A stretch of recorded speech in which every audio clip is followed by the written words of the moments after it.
안녕하세요. 시술 알려드리는 김원장입니다. 저희 의원은 흑자 치료를 활발히 진행을 하고 있는데요. 흑자 치료를 한다고 하면 가벼운 마음으로 오시는 경우도 있지만 사전에 치료 방식이나 치료 과정에 대해서 많은 궁금증을 가지고 오시는 경우도 있으십니다. 오늘은 자주 하시는 질문들에 대해서 간단히 설명드리도록 하겠습니다. 흑자 치료와 듀오덤이 어떤 관계가 있는지부터 간단하게 설명드려야 할 것 같은데요. 사실은 흑자 치료는 저출력 방식의 치료도 있고 고출력 치료 방식도 있고 정말 다양한 레이저를 이용하여서 다양한 치료법을 적용할 수가 있습니다. 고출력 치료 방식은 치료를 압축적으로 진행하여서 1, 2회만으로도 만족스러운 결과를 보실 수 있는 확률이 비약적으로 증가한다는 장점이 있긴 하지만 아무래도 피부에 일정 수준의 손상을 필연적으로 수반할 수밖에 없기 때문에 현재는 고출력 레이저 치료를 적용하는 대부분의 의원에서 치료 직후 수분밴드를 붙여드리는 방식으로 관리를 권장하고 있는 추세인 것 같습니다. 듀오덤을 붙이지 못하는 경우에는 어쩔 수 없이 치료받은 부위를 공기 중에 노출을 하면서 잘 보호해 주시며 관리를 해주셔야 한다는 건데요. 노출이 된다고 하여도 딱지 자체가 피부를 덮고 있는 1차 방어막의 역할은 일부 수행을 하고 있기 때문에 물에 담궈지거나 접촉하지 않는다면 특별히 문제없이 잘 회복하는 경우가 대부분입니다.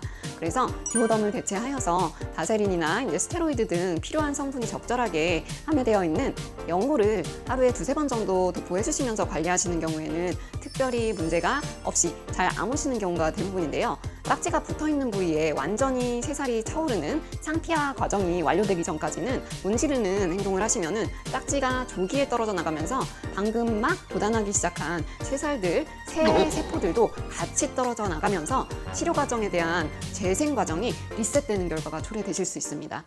듀오덤이 가려움증을 유발하는 원인은 간단하게 구분을 하면 2가지 정도로 분석을 해볼 수가 있는데요. 첫 번째는 듀오덤 재료 자체에 대해서 반응성을 보이는 진성 알레르기 반응이고요. 두 번째는 이 듀오덤을 부착한 주변부에 이물질이 축적되면서 발생하는 경미한 일상적인 접촉 피부염입니다. 사실 우리가 손상된 피부를 보호하기 위해 필요한 기능은 피복입니다. 우리가 이런 피복 기능을 다양한 활동을 하는 도중에도 간편하게 유지를 할 수 있도록 추가된 기능이 바로 점착입니다. 편리함을 위해서 추가된 성분인 이 점착제가 사실은 알레르기 반응을 일으키는 주된 원인이자 범인입니다.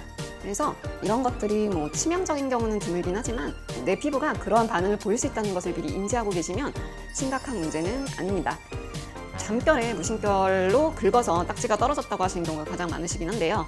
이게 딱지가 떨어진 기간과 상태에 따라서 그 대처 방법은 굉장히 다를 수가 있습니다. 치료 후 일주일 이내에 딱지가 강제로 탈락하면서 빨간 살이 드러나면서 진물까지 발생하고 있는 상황이시라면 조속히 치료를 받으신 의원에 내방하여서 PDRN이라든지 피부 재생에 도움이 되는 주사 치료를 받거나 추가적인 감염을 방지할 수 있는 내복약 처방 등이 필요하실 수 있습니다. 그리고 딱지가 떨어진 시점이 2주 정도 지나서 자연스럽게 떨어지고 염증 반응도 없는 상태라면 사실 크게 걱정하실 필요는 없습니다. 이제 새살이 잘 차올랐구나 하고 생각하셔도 되니 오히려 축하할 일이죠. 오늘은 흑자 치료에 대해서 시시콜콜 궁금하신 내용에 대해서 다뤄보았는데요. 도움 되셨으면 구독, 좋아요, 알림 설정까지 부탁드립니다.